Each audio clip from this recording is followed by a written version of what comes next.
প্রিয় সহকর্মীবৃন্দ, আসসালামু আলাইকুম। আজ আমি যে বিষয়টা নিয়ে এখন আপনাদের সামনে হাজির হয়েছি সেটা হচ্ছে আমাদের অক্টোবর 2025 মাসের বেতনের বিষয়টা নিয়ে একটু আলোচনা করব। আজ গেল অক্টোবর মাসের 30 তারিখ। এখন পর্যন্ত আমাদের বেতনের যে ধারাবাহিকতা আছে, বিভিন্ন দপ্তরে দপ্তরে পৌঁছাতে হয় বিষয়গুলো, সেটা কোনো কাজই শুরু হয়নি। শুধু কাজের মধ্যে কাজ যেটা হয়েছে সেটা হচ্ছে শিক্ষা প্রতিষ্ঠান কর্তৃক ইএফটি ড্যাশবোর্ডে আমরা বিল সাবমিট করছি, কিন্তু এই বিলটা পর্যায়ক্রমে যে আরো যে কাজগুলো আছে বিলগুলো একত্রিত করে মন্ত্রণালয় অনুমোদনের জন্য পাঠাতে হয়। মন্ত্রণালয় অনুমোদন শেষে মহাহিসাব নিরীক্ষকের কাছে পাঠাতে হয়, সেখানে হয়ে অর্থ মন্ত্রণালয়ে পাঠাতে হবে। তারপরে আইবাস কর্তৃপক্ষের কাছে যাবে, আইবাস কর্তৃপক্ষ আমাদের ব্যাংক অ্যাকাউন্টে বেতনগুলো পোস্টিং দেবে। এতগুলো কাজ কিন্তু এখনো বাকি।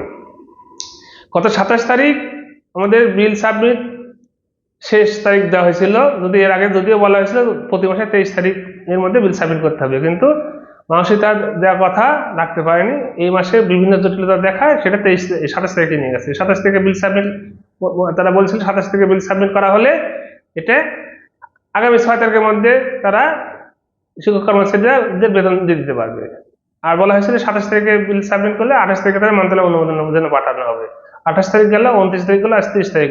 এখন পর্যন্ত এই অক্টোবর 2025 সালের বিল মন্ত্রণালয় অনুমোদনের জন্য পাঠানো কিন্তু হয়নি। তাহলে আজকে গেল 30 তারিখ, আজকে শেষ অফিস এই সপ্তাহে গেল। আগামীকাল 31 তারিখ শুক্রবার, 1 তারিখ শনিবার, 2 তারিখ রবিবারে পাঠাবে বলে মনে হয় না, 3 তারিখ সোমবারে যদি পাঠায়, অনুমোদন বা আরো অন্যান্য কাজ করতে করতে ওই সপ্তাহ শেষ। তাহলে 3 তারিখ সোম, 4 তারিখ মঙ্গল, 5 তারিখ বুধ, 6 তারিখ বৃহস্পতিবার, 7 তারিখ শুক্রবার, 8 তারিখ শনিবার, 9 তারিখ রবিবার, মানে তার পরের সপ্তাহ। অর্থাৎ আবার ওই একই অবস্থা, আমাদের বেতন অক্টোবর মাসের বেতন পেতে প্রায় অক্টোবর মাসের প্রায় 15 তারিখ হয়ে যাবে।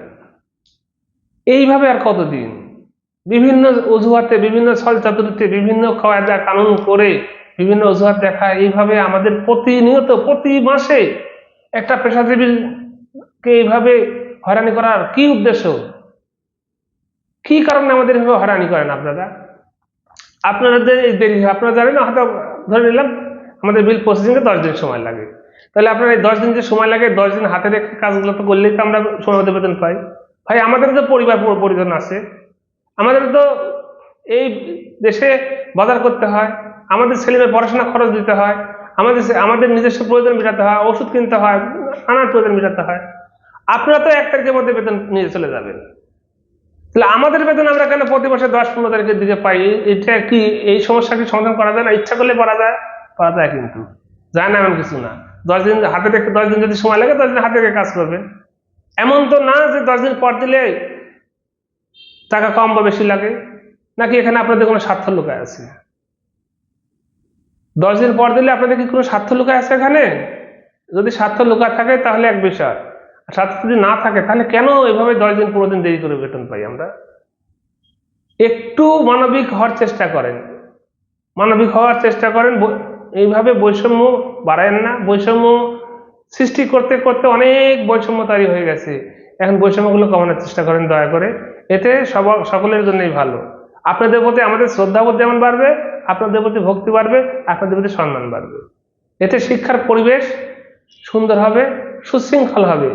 তাতে উপকৃত কে হবে জানেন? উপকৃত হবে এদেশের আপামর সকল জনগণ, সকল মানুষের ছেলে মেয়ে।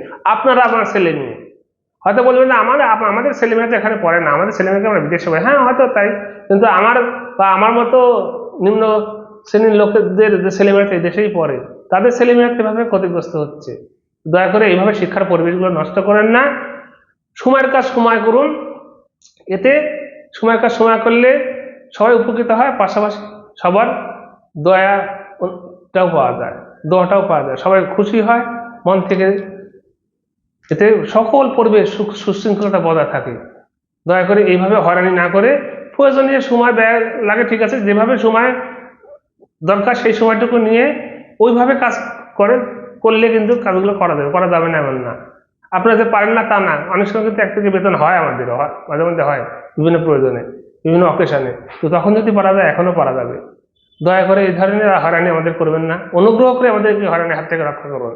ধন্যবাদ সবাইকে।